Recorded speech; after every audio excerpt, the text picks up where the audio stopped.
जो उस कोठे की दरवाज़ा रहता है वो उसको खोला जाता है, तो वहाँ से 15 से 20 लड़कियाँ रहती हैं। उसमें से वो सब लड़की को देखता है लेकिन वो रिजेक्ट कर देता है। जो वहाँ की मालकिन होती हैं, मुनीता मुनीता पुजारी करके नाम रहता है उनका कोठे की मालकिन का। जब वो आती हैं तो वो एक-एक लड़कियाँ को बारी-बारी से वो उसके सामने पेश करती हैं। कहती हैं मेरे यहाँ हर तरह की लड़कियाँ हैं और इसमें आपको ज़रूर पसंद आएगी। लेकिन वो जो जितनी लड़कियाँ रहती हैं उसको दिखा देती हैं। दिखाने के बाद वो सबको बारी-बारी से रिजेक्ट कर देता है। कहता है यहाँ पर कोई ऐसी लड़की नहीं है कि जिससे मैं संतुष्ट रहूँ और मुझे अच्छी लगे। तो वहाँ की जो मालकिन रहती है कहती ऐसी कोई बात नहीं, हर तरह की मेरे यहाँ लड़कियाँ हैं, आपको ज़रूर पसंद आएगी। इसमें से नहीं कोई पसंद आई है तो एक तान्या नाम की न्यू लड़की आई है, वो शायद आपको पसंद आ जाए। जब वो तानिया को लेकर आती हैं, तो वो तानिया को जब देखता है तो उसको देख करके वो तानिया उस कस्टमर को देख करके नज़र झुका लेती है। नज़र झुकाने के बाद जब वो उसे पसंद कर लेता है, पसंद करने के बाद जब उसे वो कमरे में लेकर जाता है रात बिताने के लिए, तो जब वो वहाँ पर पहुँचता है तो उसकी पत्नी रहती है। वो कोई और कोठे वाली लड़की नहीं होती है, वो उसकी पत्नी ही होती है। तब ये बात किसी को पता नहीं था कि वो उसी की पत्नी है। एक व्यक्ति अपनी रात रंगीन करने के लिए एक कोठे की तरफ जाता है, जहाँ जिसको रेड लाइट बोला जाता है। रेड लाइट एरिया की तरफ वो जब जाता है, तो वहाँ वो अपनी पत्नी को देखता है तो वो ऐसा काम करता है कि उसकी हर कोई तारीफ़ करता है। तारीफ़ करने से उसकी कोई नहीं थकता है। वो ऐसा काम ही कर देता है बंदा कि शायद कोई ऐसा करे, उसकी सब तारीफ़ करते हैं। ये सच्ची घटना है, आपको ज़रूर पसंद आएगी। नमस्कार, प्रणाम, मेरा नाम चांदनी यादव है और मैं ये सच्ची घटना आपको सुनाने जा रही हूँ। ऐसी एक कहानी आपको दिल छू जाएगी और इस वीडियो के माध्यम से आपको कुछ सीखने को ज़रूर मिलेगा, सीख तो ज़रूर मिलेगी। वीडियो अच्छा लगे लाइक एंड सब्सक्राइब करिएगा। ज़्यादा से घटना है कर्नाटक बिजनौर की है। ये घटना एक लड़का रहता है जो उसका करीम नाम रहता है और वो तान्या से लगभग अभी हाल ही में शादी हुआ होता है। दोनों की शादी हो जाती है। शादी होने के बाद वो जॉब के लिए बम्बई जाता है इंटरव्यू देने के लिए। इंटरव्यू दे करके आता है तो इंटरव्यू से बाद में कॉल आता है कि आपका सिलेक्शन हो गया है, आप काम के लिए यहाँ पर आ जाइए। अब ये बात सुनने के बाद वो तो उसके दिल में इतना खुशी हो जाता है कि अपनी वो खुशी जाहिर नहीं कर पाता है। तो वहाँ से अभी लगभग 2 महीना हुआ था उसकी शादी के, तो वो अपनी पत्नी को मतलब कहता है कि मेरा पैकेज अच्छा है, अच्छी खासी मेरी नौकरी है और मतलब अच्छे कंपनी में जॉब लगा है, मुंबई शहर माने जाने मुंबई शहर में लगा है। इस बात से और वो खुशी हो रहता है। तो वहाँ से उसके बाद वो चला जाता है, तो जब वहाँ जाने के बाद 20 से 25 दिन के बाद अपनी पत्नी के पास कॉल करता है, कहता है क्या आप भी आएंगी मुंबई घूमने के लिए। जब ये बात उसकी पत्नी सुनती है तो वो और खुशी हो जाती है, क्योंकि उसका हर एक लड़की का सपना रहता है कि अपने पति के साथ शहर में जाए और वो शहर जो जिससे बचपन से उसका एक सपना था, ड्रीम था कि मैं बम्बई सिटी में जाऊं। शायद उसका वो सपना पूरा होने वाला ही था। इतना वो खुशी थी इस बात से लेकर के 8 अक्टूबर को उसका पति उसकी टिकट निकलवा देता है। टिकट निकलवाने के बाद जब वो कर्नाटक से मुंबई के लिए रेलवे स्टेशन पे जाती है, जब वहाँ से रेल खुलने वाली होती है तो लास्ट में अपने परिवार वालों के पास कॉल करती है। परिवार वालों के पास कॉल करने के साथ अपने पति के पास भी कॉल करती है कि मेरी अब ट्रेन खुल चुकी है और मैं अब यहाँ से निकल चुकी हूँ। और उसकी खुशी का कोई ठिकाना ही नहीं था। उस बात से खुशी थी कि मैं आज मेरा सपना पूरा होने वाला है। एकदम मानो कि उसके मन में एक ऐसा उत्पीड़न सा था कि अपनी वो भावना को किसी से कह नहीं सकती, इतना वो खुश थी। कर्नाटक से 1100 किलोमीटर दूर पर मुंबई था। तो वहाँ से जाने के बाद जब वो जाती है, कुछ देर जहाँ तक वो जाती है तहाँ तक अपने पति के पास मैसेज करती है कि मैं यहाँ पर आ चुकी हूँ, इतना दूर हो चुका, इतना समय और लगेगा। मतलब मानो कि उसको इतना खुशी था वहाँ जाने के लिए कि वो हर समय हर पल का इंतजार कर रही थी कब पहुँचे वो। बार बार पति के पास कॉल करती थी, करते करते कैसे कुछ समय बीतता रहा। वहाँ पर अपने पति से बार बार यही कहती थी कि मेरा हर बचपन का सपना आज पूरा होगा। मैं इस सपने में, जहाँ मैं सपनों में देखती थी, आज मैं रियल में जा रही हूँ। यही सब बात अपने पति से रास्ते भर करती जा रही थी। उसका पति कहता है ठीक है, आप जब आइएगा रेलवे स्टेशन पर कॉल करिएगा और मैं आपको रिसीव करने आऊँगा वहाँ पर। तो यही सब बोलता उसका पति और काम कर रहा था। तो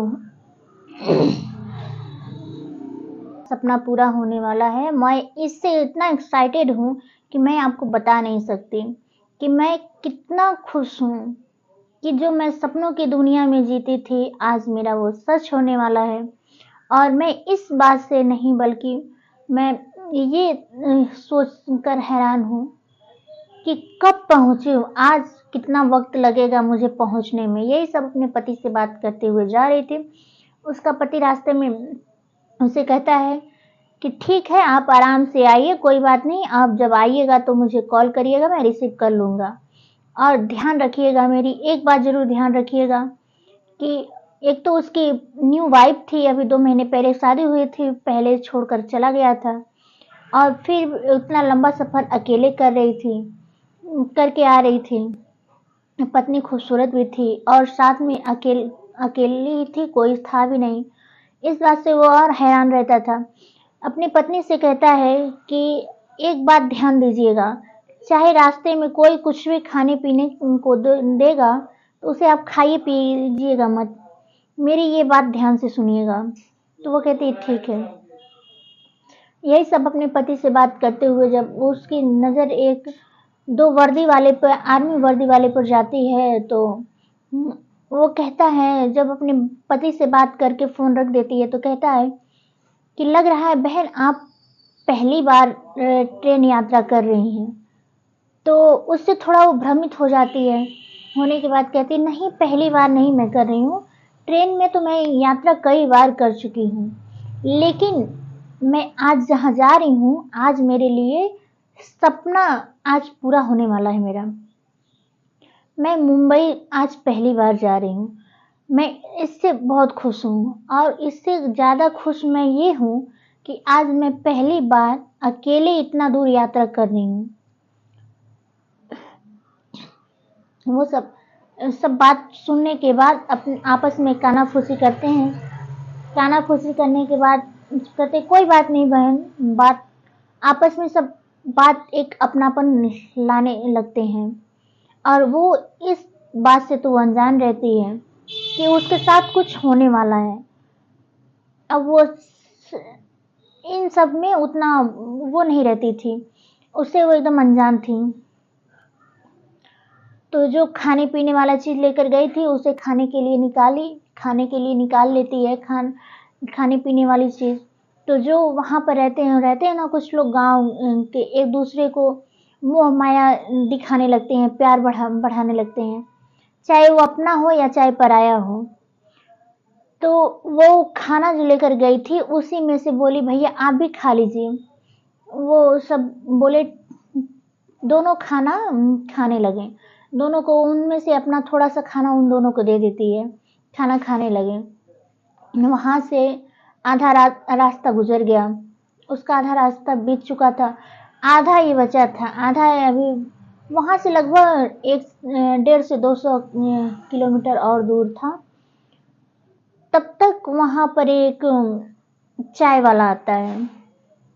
चाय वाला कहता है, चाय लेकर आता है। तो जो उसके साथ में खाना खाए हुए थे तो वो कहते हैं कि आप बहन चाय पियेंगी? तो वो कहती है नहीं मैं चाय नहीं पीती हूँ और मुझे पीना भी नहीं है।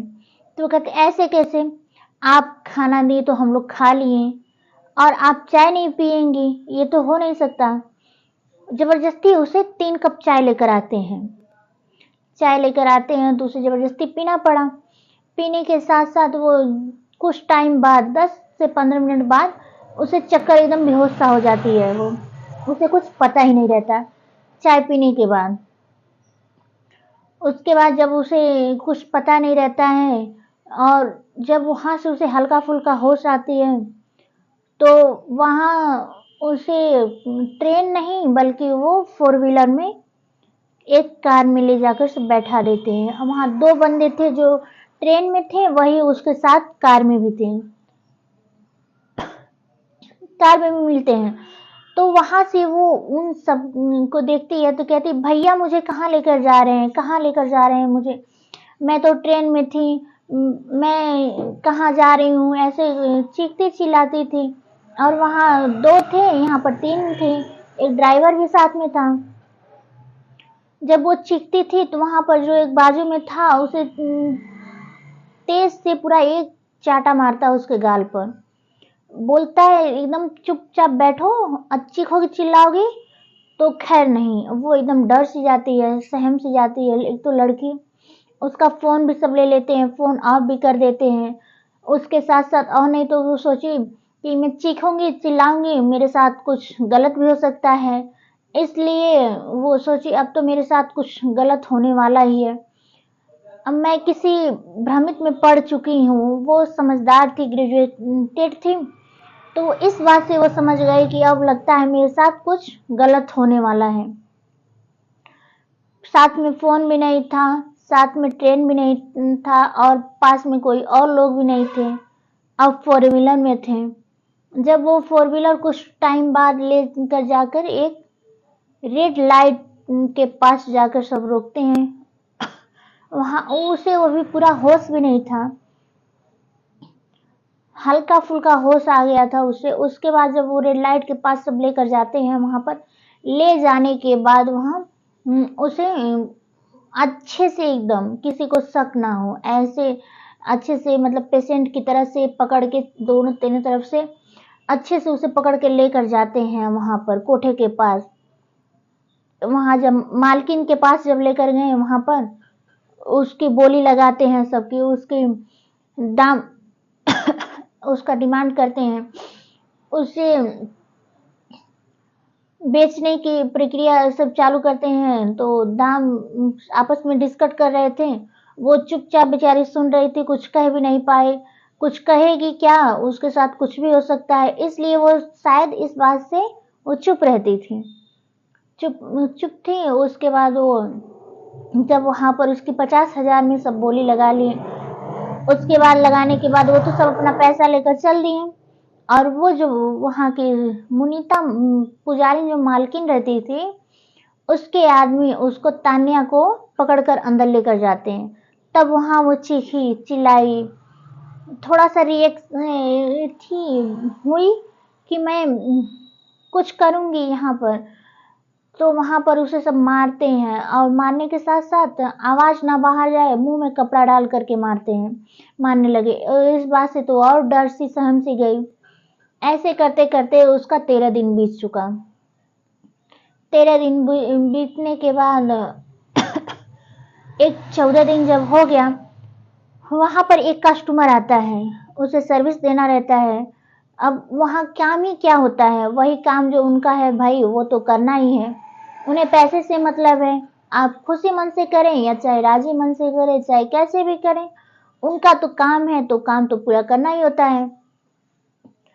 वहां पर जब 14 दिन हो गया तो एक कस्टमर आता है। वो जब 15 से 20 लड़कियों को देख लेता है तो उसे कहता है कि नहीं, मुझे एक न्यू लड़की चाहिए, मुझे एक न्यू लड़की चाहिए। तो वो मुनीता पुजारी जो रहती हैं कहती हैं, कस्टमर तो भगवान रूप होते हैं, मैं उन्हें मना भी नहीं कर सकती। और वो जो यहाँ से बिना रात गुजारे हुए वापस चला गया तो हो सकता है अगले दिन ना आए, तो ऐसा उनका काम रुक सकता है। तो कहता है नहीं, उसके मन में आता है कि तानिया भी तो न्यू लड़की ही है, तो कहता है हाँ मेरे पास एक न्यू लड़की है। तो उसे कहती है कि वो लेकर आएंगे तो उसे हो सकता है आपको पसंद आए। लेकर आती है तो वो अपनी नज़र तान्या को जाती है, पहले डराती धमकाती है कि देख इतने दिन बाद एक कस्टमर आया है और तुम नखरे मत दिखाना अपना, चुपचाप तुम्हें उसके साथ रात बितानी है। डरा धमका कर वो उसको लेकर आती है। अब वो तो डरी सहमी सी वैसे ही थी, चुपचाप जाकर खड़ी रहती है। जब वो बंदा लेकर जाता है उसके पास रात गुजारने के लिए, तो दरवाजा बंद करता है तो वो वहां पर रोने लगती है। कहती है भैया मैं वैसी लड़की नहीं हूँ, मैं एक शादीशुदा लड़की हूँ और मुझे यहाँ जबरदस्ती लेकर आया गया है। मैं ऐसी वैसी लड़की नहीं हूँ, मैं अपने आप को तेरे दिन से बचा कर रखी हूँ। आप मेरे साथ ऐसा मत करिए, आज नहीं तो मैं कहीं की नहीं रहूंगी, मेरा मदद करिए। रोने लगती है तो वहां पर जाने वाला व्यक्ति तो अच्छा नहीं होता है, लेकिन उस बंदे के अंदर प्यार और इंसानियत की भावना अभी भी थी। वो कहता है मैं बहन क्या तुम्हारी मदद क्या कर सकती हूँ, बता कर सकता हूँ। कहती मेरा कुछ मदद मत करिए, बस मेरे पति से एक बार मेरी कॉल बात करा दीजिए। जो तानिया रहती है अपने पति से उसको तो उस पर दया आ जाती है। तो कहता है क्या मैं तुम्हारी मदद कर सकता हूँ। कहती है कुछ भी मदद मत करिए, बस मेरी एक बात मेरे पति से करा दीजिए, बस मैं इसी की आभारी रहूंगी आपकी। कहता है ठीक है। तो तानिया अपने पति की नंबर बताती है। नंबर बताने के बाद अपने पति से कॉल बात करती है। जब उसका पति उसकी आवाज सुनता है तो एकदम खुशी से उछलने लगता है, मानो कि उसको कितनी खुशी मिल गई हो। पहले तो वो खुद परेशान था, पति उसका स्टेशन था, तो वहां पर जाके कंप्लेन किया और वहां से जांच पड़ताल किया। जो कर्नाटक की ट्रेन चालू हुई थी वहां सीसीटीवी सब जांच किए, लास्ट कॉल पता किया, कुछ भी नहीं, उससे कुछ उसको पता नहीं चल पाया। बस यही था कि हाँ वो वहां पर ट्रेन पे बैठी थी, इससे ज्यादा उन सबको कुछ पता नहीं चल पाया। पुलिस थी, उनको भी नहीं कुछ पता चल पाया। तो वो पहले से ही परेशान था। और जैसे उसके पास तान्या का कॉल गया, वो इतना झूम उठा, उसका कोई खुशी का कोई ठिकाना नहीं था। बस कहता है कि तुम कहाँ पर हो। तो वो कहती मैं कहीं बता नहीं सकती कि मैं कहाँ पर हूँ, बस मैं ये जानती हूँ कि मेरा एक दिन 100 साल के बराबर है।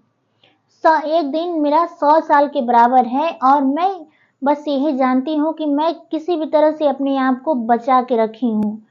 और मैं ये नहीं जानती कि मैं कहाँ हूँ, किस जगह हूँ, कैसे हूँ। और जो उसके साथ वो घटना घटी थी अपने पूरे पति को बताती है। तो उसका पति कहता है कि बस, कहती है मुझे यहाँ से बचा लीजिए, बस मैं यही जानती हूँ कि मुझे आप यहाँ से बचा लीजिए और इससे ज़्यादा मैं नहीं कह सकती आपसे।